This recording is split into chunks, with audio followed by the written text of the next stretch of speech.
Le plus grand incendie jamais enregistré dans l'Union européenne. À cause de la sécheresse, la réserve d'eau actuelle est à sec. La Méditerranée est à 28 degrés. Nous avons battu ces derniers jours des records absolus de température. À l'extérieur, il fait encore chaud, plus de 32 degrés. 42 degrés à Toulouse, Montélimar, Avignon et Nîmes. Feux de forêt, forte chaleur, manque d'eau, on ne comprend plus rien à ce sujet, c'est le moment de faire le point. Bonjour à tous et bienvenue dans Sous la loupe, la nouvelle émission d'AR1 que je suis très heureux de pouvoir vous présenter en cette rentrée. Sous la loupe, c'est l'émission qui mêle actualité et société. On parle de ce qui nous concerne avec du contexte, des faits, des explications et des solutions. Et on va commencer avec un sujet ô combien d'actualité aujourd'hui. C'est le sujet du climat, après un été marqué une nouvelle fois par la sécheresse, les incendies et plus récemment la canicule. Et je pense là qu'à la France, mais l'été n'a pas épargné non plus d'autres endroits dans le monde. Pour autant, est-ce à dire que cela est si exceptionnel? C'est la question de l'épisode du jour et on va commencer avec le sujet de la sécheresse. C'est parti, climat, l'été de tous les records. Regardons ça sur la loupe.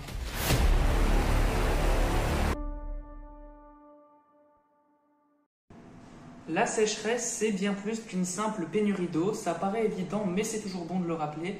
C'est une réalité qui touche de nombreuses régions du monde avec des conséquences profondes. Et aujourd'hui, on va essayer de comprendre pourquoi ce sujet est devenu un enjeu majeur.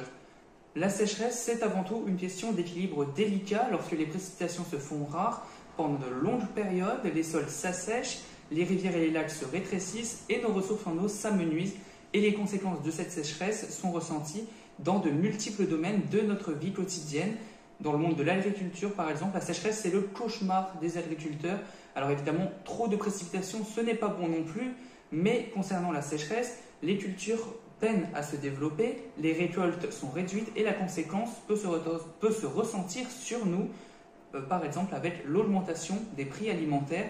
Mais ce n'est pas seulement une question de perte agricole, la sécheresse a des conséquences sur nos réserves en eau potable. Les nappes phréatiques diminuent et de nombreuses communautés se retrouvent confrontées à des pénuries d'eau. Et les sécheresses représentent 15% des catastrophes naturelles et ont causé le plus grand nombre de victimes humaines, environ 650 000 entre 1970 et 2019.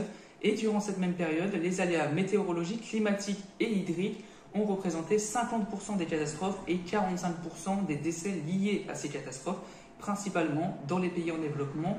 Il faut aussi savoir que depuis 2000, le nombre et la durée des sécheresses ont augmenté tous les deux de 29%. Et puis, un point non abordé, c'est celui économique, car oui, la sécheresse, ça se paye. Et de 1998 à 2017, les sécheresses ont causé des pertes économiques mondiales d'environ 124 milliards de dollars. Alors, que pouvons-nous faire face à ce défi qu'est la sécheresse? Premièrement, on peut penser à une gestion responsable de l'eau, c'est crucial et ça inclut l'utilisation efficace de l'eau dans l'agriculture, mais aussi l'industrie et les foyers. Une première approche cruciale réside dans la gestion intelligente de l'eau, finalement c'est le bon sens, et ça comprend par exemple la collecte et le stockage des eaux de pluie, une méthode éprouvée pour mettre en réserve l'eau en période de fortes précipitations pour une utilisation ultérieure, comme par exemple arroser ses plantes tout simplement. Promouvoir l'agriculture durable, c'est une autre idée pour lutter contre la sécheresse et cela implique la pratique de l'agriculture de conservation qui préserve la santé des sols et minimise l'évaporation de l'eau.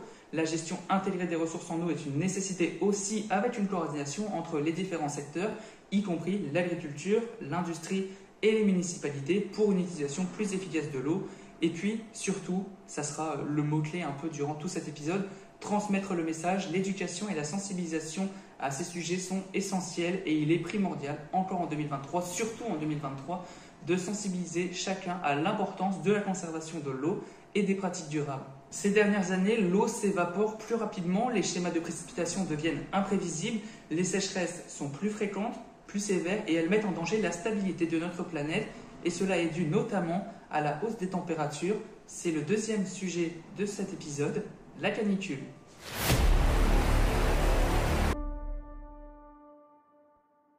La canicule, on connaît de plus en plus ce terme, c'est un phénomène climatique de plus en plus marquant, de plus en plus présent et l'été meurtrier de 2003 en Europe en est un exemple tragique. Cette année-là, des températures records ont balayé le continent, provoquant la mort de milliers de personnes, en particulier dans les populations les plus vulnérables.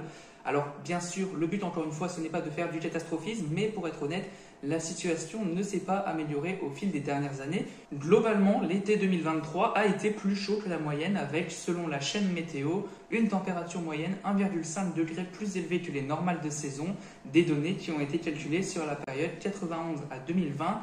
Et cette année, à l'échelle nationale, la France a connu du 17 au 24 août sa 47e vague de chaleur depuis 1947, avec une durée de 8 jours. Il s'agit de la vague de chaleur tardive la plus longue à l'échelle du pays et la plus intense. Les journées du 21 au 24 août ont été les journées les plus chaudes jamais enregistrées en France après un 15 août, et ce de manière successive. Autant dire que la journée du 21 août était un record en France, celle du 22 a battu celle du 21, et ainsi de suite jusqu'au 24 août, où la température moyenne nationale a culminé à 27,8 degrés. Ces vagues de chaleur extrême, où les températures s'envolent bien au-delà des normales saisonnières, deviennent, je le disais, plus fréquentes et plus intenses, et il est difficile de ne pas faire un lien évident avec le réchauffement climatique. En effet, les émissions de gaz à effet de serre de l'activité humaine contribuent à l'augmentation des températures globales, créant ainsi des conditions propices à ces épisodes de chaleur extrême. Les canicules deviennent ainsi l'une des manifestations les plus visibles du changement climatique, et les conséquences de la canicule sont multiples. Les vies humaines sont en danger, en particulier celles des personnes âgées, des enfants et des personnes fragiles. Les infrastructures telles que les routes et les rails peuvent se déformer sous l'effet de la chaleur, c'est une réalité. Et puis aussi, un peu plus rare mais quand même qui existe, les pénuries d'électricité peuvent survenir lorsque les centrales électriques ne parviennent pas à faire face à la demande accrue pour, par exemple, la climatisation que l'on utilise beaucoup en été et en période de forte canicule.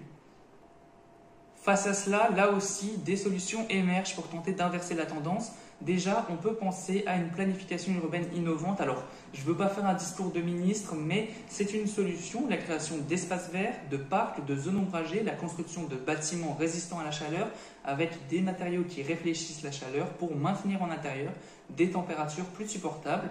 Deuxième idée, la mise en place d'un système d'alerte précoce. Vous savez, ce sont ces systèmes qui permettent de prévenir les citoyens des conditions météorologiques dangereuses à venir pour donner ainsi le temps nécessaire pour prendre les mesures de précaution. On sait que ce système a déjà été testé par le gouvernement lui-même pour les orages, par exemple. Certains sites proposent de le faire pour tout type de phénomènes, comme par exemple la canicule. Et je pense au site météovigilance.fr. C'est très simple. Vous allez sur le site, vous vous inscrivez, vous choisissez un département, un seul, le vôtre, et vous recevez un mail lorsque l'on passe en vigilance orange, et lorsque vous passez en vigilance rouge, vous avez un mail et un SMS. Et pour l'avoir testé, je confirme que ce système fonctionne bien. Et puis, je vais me répéter peut-être dans cet épisode, mais toujours la sensibilisation du public, la sensibilisation de chacun. Les consignes d'information peuvent aider à faire prendre conscience aux gens des dangers de la canicule et les inciter à adopter leur comportement et à adopter des comportements sécuritaires, comme par exemple ceux qui sont beaucoup répétés, que l'on voit beaucoup: rester bien hydraté, éviter de sortir, éviter de faire du sport, tout ça pendant les périodes de forte chaleur. Dernier sujet de cette vidéo, un sujet brûlant, les incendies.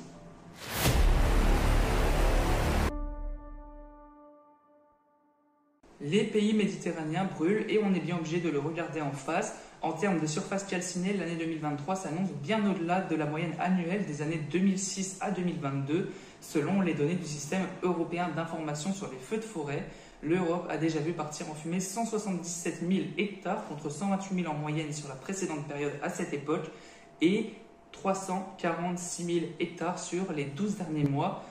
La superficie de terre incendiée en Europe est portée par 3 grands feux cette année, en France, en Espagne et plus récemment en Grèce. Ces feux peuvent être déclenchés par divers facteurs, on peut penser à la foudre, mais les activités humaines telles que le brûlage de déchets, mais aussi et surtout la négligence ou même des actes criminels. On estime qu'en France, 9 incendies sur 10 sont d'origine humaine et sur cette liste, 1 sur 10 sont d'origine criminelle. Alors pour être plus précis, imaginons 100 incendies, sur ces 100 incendies, 10 vont être d'origine naturelle, 10 vont être d'origine humaine criminelle, des pyromanes pour être plus clair, et 80 vont être d'origine humaine plutôt accidentelle ou à cause de la négligence, comme un jet de mégot par la fenêtre d'une voiture par exemple. Ailleurs dans le monde a battu des records de précocité, notamment au Canada. Les autorités ont annoncé que plus de 2,7 millions d'hectares, c'est considérable, avaient déjà brûlé dans le pays au début du mois de juin, soit 8 fois plus que la moyenne annuelle à la même date depuis 1990.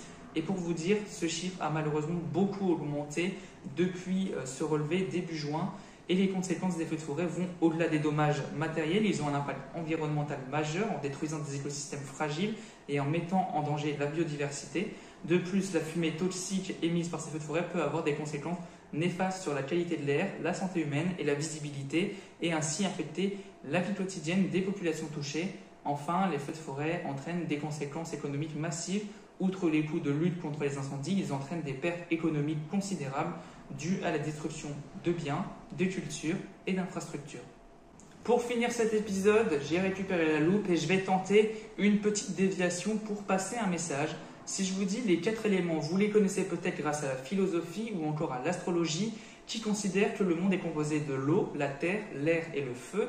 Et dans cet épisode, on a évoqué la sécheresse, la canicule et les incendies, donc c'est l'eau, l'air et le feu. Et finalement, on pourrait croire qu'il manque un des éléments, c'est la terre. Et pourtant, durant tout cet épisode, on a parlé de la terre, notre planète, car la sécheresse assèche notre planète, la chaleur réchauffe notre planète et les incendies la dévastent. Cet épisode parle de la terre et parle du climat, l'affaire de tous, car tous ces éléments sont le fondement de notre existence. Si j'étais alarmiste, et parfois il faudrait l'être, j'aurais dit que notre planète se vide de ses ressources, brûle et se détruit. Mais pour autant, ce n'est pas l'alarmisme qui fera le combat, c'est seulement la prise de conscience et l'action de chacun d'entre nous. Et voilà, c'est tout pour ce premier épisode de Sous la loupe. Merci à vous de l'avoir suivi. Votre prochain rendez-vous sur AR1, c'est mercredi à 16h avec un vlog spécial à l'occasion du lancement de la Coupe du Monde de rugby. Un vlog depuis Paris avec Davian Mahé qui recevra notamment Stéphane Etcheverry, journaliste à TF1. L'actualité analysée et décryptée, c'est sur notre site internet ar1info.fr et l'actualité en direct, c'est sur le compte Twitter, pour désormais ça s'appelle X, merci Elon Musk, @ar1info. Et nous on se retrouve dans quelques semaines pour continuer de mêler actualité et société, toujours en regardant Sous la loupe. A très vite sur AR1.